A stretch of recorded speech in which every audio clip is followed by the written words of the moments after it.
വന്യമൃഗ ശല്യം രൂക്ഷമായ ഒരു സാഹചര്യമാണ് ഇപ്പോൾ സംസ്ഥാനത്തുള്ളത്. മലപ്പുറം പെരിന്തൽമണ്ണയിൽ പുലിയെ കണ്ടതായി നാട്ടുകാർ. ജനവാസ മേഖലയായ മണ്ണാർമല റോഡിലാണ് പുലി ഇറങ്ങിയത്. നാട്ടുകാർ സ്ഥാപിച്ച ക്യാമറയിൽ പുലിയുടെ ദൃശ്യം പതിഞ്ഞു. പുലിയാണെന്ന് വനം വകുപ്പും സ്ഥിരീകരിച്ചിട്ടുണ്ട്. ശിവദാസ് കന്മനം ചേരുന്നുണ്ട് വിവരങ്ങളുമായി. ശിവദാസ്, മലപ്പുറത്ത് ഇതിനു മുമ്പും സമാന സംഭവങ്ങൾ ഉണ്ടായപ്പോഴും നാട്ടുകാരുടെ ഭാഗത്ത് നിന്ന് വലിയ പ്രതിഷേധം ഉയർന്നിട്ടുണ്ടായിരുന്നു. പക്ഷേ ഇതിൽ യാതൊരു നടപടിയും സ്വീകരിച്ചിട്ടില്ല എന്നതിൻ്റെ സൂചനയാണോ വീണ്ടും അവിടെ പുലിയെ കണ്ടിരിക്കുന്നത്? ദേവിക, മലപ്പുറം പെരിന്തൽമണ്ണ മണ്ണാർമല റോഡിലെ ജനവാസ മേഖലയിലാണ് ഇപ്പോൾ പുലി ഇറങ്ങിയിരിക്കുന്നത്. അതിന്റെ ദൃശ്യങ്ങൾ കൃത്യമായി തന്നെ നാട്ടുകാർ സ്ഥാപിച്ച CCTV ക്യാമറയിൽ പതിഞ്ഞിട്ടുണ്ട്.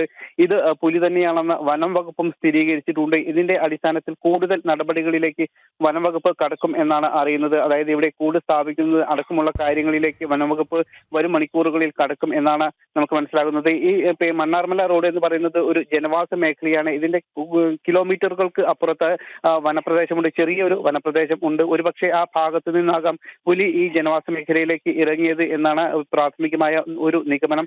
നേരത്തെ കഴിഞ്ഞ ദിവസം നിലമ്പൂർ ഭാഗത്തും ഇത്തരത്തിൽ കരുവാരക്കുണ്ട് ഭാഗത്തും ഇത്തരത്തിൽ പുലി ഇറങ്ങിയതായി ദൃശ്യങ്ങളിൽ പതിഞ്ഞിരുന്നു. CCTV ക്യാമറയിൽ അടക്കം പതിഞ്ഞിരുന്നു. ഇത്തരത്തിൽ തുടർച്ചയായി വന്യമൃഗ ശല്യം രൂക്ഷമായി കൊണ്ടിരിക്കുന്ന ഒരു സാഹചര്യം മലപ്പുറം ജില്ലയിലുണ്ട്. പ്രത്യേകിച്ച് മലയോര മേഖലയാണ് ഇത്തരം ഭീഷണി നേരിടുന്നത്. നമുക്കറിയാം, ഈ കഴിഞ്ഞ ഒരു മാസത്തിനുള്ളിൽ തന്നെ 2 മരണം, കാട്ടാനയുടെ ആക്രമണത്തിൽ 2 മരണമാണ് മലപ്പുറം ജില്ലയിൽ നിലമ്പൂരിൽ ഭാഗത്ത് മാത്രം ഉണ്ടായിരിക്കുന്നത്. പക്ഷേ ഇപ്പോഴും ഇതുമായി ബന്ധപ്പെട്ട് ഒരു തുടർ നടപടികൾ സർക്കാരിന്റെ ഭാഗത്തു നിന്നോ വനംവകുപ്പിന്റെ ഭാഗത്തു നിന്നോ ഒന്നും തന്നെ ഉണ്ടായിട്ടില്ല. ഈ ഒരു വന്യമൃഗ ശല്യം പരിഹരിക്കുന്നതിനു വേണ്ടി ഒരു നടപടിയും ഉണ്ടായിട്ടില്ല. വയനാട്ടിൽ കടുവയുടെ ആക്രമണത്തിൽ സ്ത്രീ മരിച്ചപ്പോൾ പോലും അതിനുശേഷം പോലും ഇപ്പോഴും ആ തരത്തിലുള്ള ഒരു നടപടികളും സർക്കാരിന്റെ ഭാഗത്തു നിന്നും ഇല്ല. അതുകൊണ്ട് തന്നെ ഈ മലയോര മേഖലയിൽ താമസിക്കുന്ന, പ്രത്യേകിച്ച് വനപ്രദേശത്തോട് ചേർന്ന് താമസിക്കുന്ന വനവാസി വിഭാഗങ്ങൾ അടക്കം ഉള്ള ഏറെയുള്ള ഒരു സ്ഥലം കൂടിയാണ് മലപ്പുറം ജില്ല.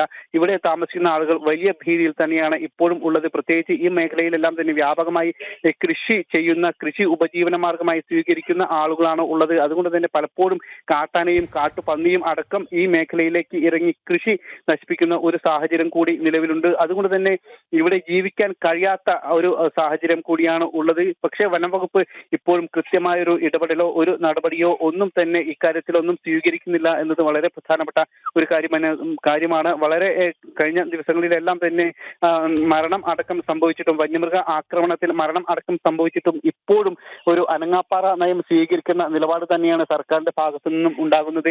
എന്തായാലും ജനങ്ങൾ വലിയ പ്രതിഷേധത്തിൽ തന്നെയാണ് ഇപ്പോഴും.